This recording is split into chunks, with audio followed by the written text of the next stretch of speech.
Everyone thinks they know Brazil, and honestly, maybe they do. The music, the movement, the entertainment. But culture today doesn't stay in one place anymore. What people watch, buy, listen to, and aspire to travels fast. And in countries like Brazil, those influences shape everyday life in ways that are exciting and complicated. Ah, Brazil, a country so alive, even the air feels like music. You see those massive farms in Mato Grosso? They help feed the world. Brazil exports coffee, soybeans, and beef to countries across the globe, from cafes in Europe to crowded cities in Asia. And at the center of it all is the port of Santos, the largest port in Latin America, connecting Brazil to more than 150 countries worldwide. But Brazil's story is bigger than trade. In Sao Paulo, the financial heart of Latin America, global companies invest billions into technology, business, and innovation. And high above the clouds, Brazilian-made Embraer jets carry passengers across Europe, North America, and Asia. Not bad for a country once underestimated, And now globalization is changing everyday life too. With Brazil's Pix payment system, millions can send money instantly with little to no fees, even in rural communities where banking used to be difficult. Students now take online courses from universities around the world without ever leaving home. Knowledge travels faster than ever before. But Brazil doesn't just absorb global culture, it exports its own. From the explosion of Rio Carnival to samba, bossa nova, and Brazilian funk, Brazil's music, food, and traditions have reached every corner of the planet. And perhaps most importantly, Brazil stands at the center of protecting the Amazon rainforest, working with other nations through technology and conservation efforts to defend one of Earth's most important ecosystems. So yes, globalization transformed Brazil, but Brazil also transformed the world. Because once Brazil spreads its wings, everyone notices. Baby, no money, baby, no money, baby, no money, baby, no money, baby, no money, baby, no money, baby, no money. Come to Brazil. Hey, my friend, globalization sounds fancy, but in Brazil, oof, it gets complicated real fast.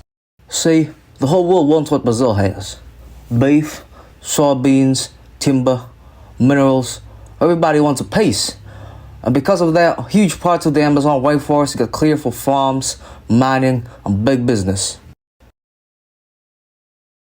The Amazon is one of the most important ecosystems on the planet, home to incredible wildlife, indigenous communities, and forests that help regulate Earth's climate. But every year, more land disappears because of global demand just keep growing. And speaking of indigenous communities, many of them are getting pushed out of their own lands. Legal loggers, mining groups, and giant companies, they move deeper into protected areas, searching for profit, while traditional cultures just fight to survive.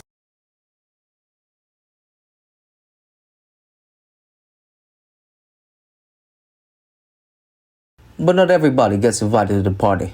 A lot of Brazilians still struggle with poverty, unemployment, crowded neighborhoods, weak healthcare, and limited education.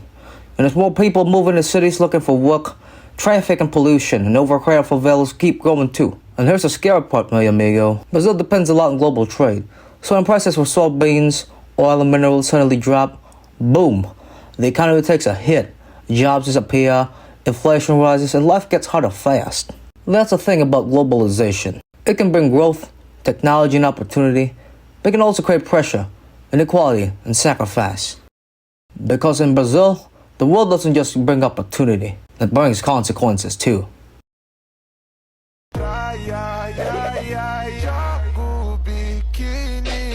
a resenha na laje. Fica até tarde pra caprichar na marquinha. Toma, manda fotinha, vai, joga o biquíni que eu já. When people talk about globalization, it's usually treated as either completely good or completely harmful. But Brazil shows that it's a lot more complicated than that. Right now, Brazil is becoming one of the biggest voices in conversations about sustainability, development, and global cooperation. Not through domination, but through dialogue, balance, and diplomacy. In a world shaped by political tension and competition, Brazil often chooses cooperation over conflict. And honestly, that says a lot about what globalization could look like moving forward. Because globalization should not just be about economic growth, it should also be about responsibility. So, yes, globalization has helped Brazil grow through trade, green industries, and sustainable innovation. But global demand also places pressure on ecosystems like the Amazon and on the communities connected to them. And sustainability loses its meaning if local people are ignored in the process. That's why local economies, indigenous initiatives, and community led development matter. They prove that economic progress and cultural preservation can exist together.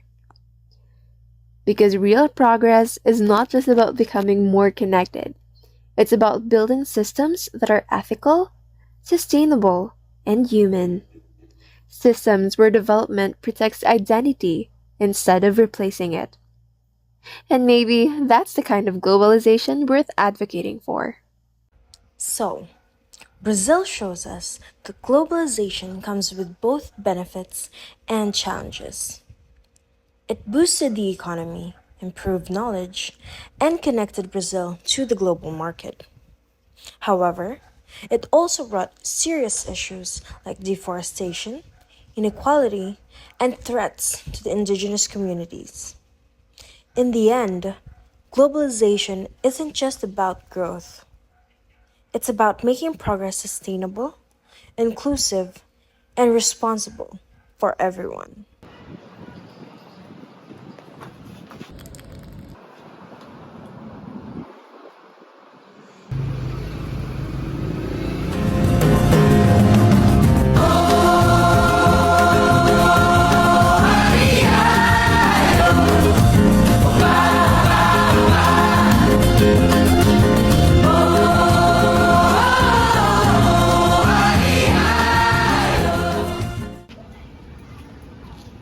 Se fala que ama, eu tô mentindo, menina. Eu sou artista, focado e capacitado em tacar forte nas notas. Eu já sofri por amor.